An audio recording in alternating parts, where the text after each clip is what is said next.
Hey, it's your fertility goddess Rhonda here again, here with another metaphysical tip and trick to help you improve your metaphysical life.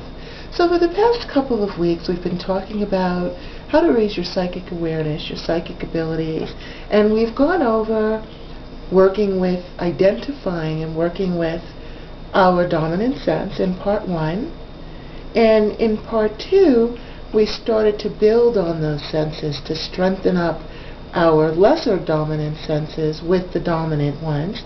And now what we're going to do is we're going to bring in our patron elements to help us as well. What we're trying to do is when we're raising our psychic abilities, we always start with the strongest things that we have, and also with the tools that are working for us that you might not even realize are working for you. So depending on what your astrological sign is, you also have a patron element. So for example, Pisces is a water sign, so water is my patron sacred element. Gemini is an air sign, so air would be the patron sacred elements. Taurus is an earth sign, so earth would be that. And Aries is a fire sign, so fire would be the patron element. So depending on what your astrological sign is, you have a patron element that is also here to help you.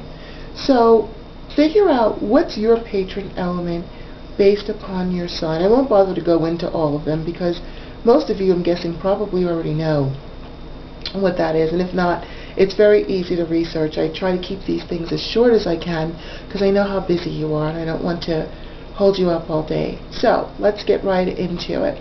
So just like last week, you experimented with using your dominant sense to visualize things, or if you're already visual, using that sense to work into your other senses, your clairaudience, your clairgustance, your empathy, those types of things. Now what we're going to bring into it is your patron element.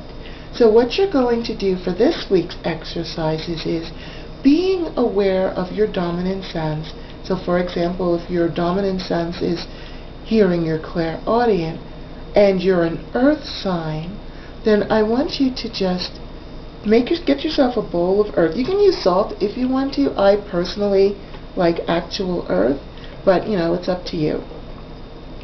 And being aware of your dominant sense, which our example for right now is hearing, being aware of your ears, being aware of that sense, gaze into the earth as you're aware of it, so that the two of them start linking up, and you'll actually probably start to feel a charge of energy as you link up your dominant sense and your dominant element, because working with the senses and the elements goes a long way, not just strengthening our psychic abilities, but all of our metaphysical energy and power. It boosts us up, and these were the tools that were given to us at birth to help us embrace our birthright for happiness and fulfillment in manifesting that which we desire. So if your dominant sense is your eyesight and your patron element is air, light some incense. Be aware of your eyes and gaze into the smoke as you link them up. And again, you'll feel that charge as it goes through you. The same is with fire. If you're an Aries and your dominant sense is your sense of taste, light a candle, gaze into the fire while being aware of your clairgustance, and watch how much stronger and more heightened your senses become. And of course, if you're a water sign like me, and let's say your dominant sense is empathy, you feel things, be aware of your body. Just be aware of what it's feeling as you gaze into your patron element of water, and just go ahead and feel that strength and your heightened awareness. Now I'd like you to do this for a week, and then next week we'll tie it all together for you so that you can really get strong in your intuitive development. This is Rhonda, your fertility goddess. I am so grateful and thankful and humbled that you watched me today. Please visit my website at www.healinghanagoddess.com and book a reading with me. I not only just do readings, I also give private tutoring as well if there's something you would like to manifest or know how to build in your life. Please share this with a friend, and thank you so much for watching. Namaste.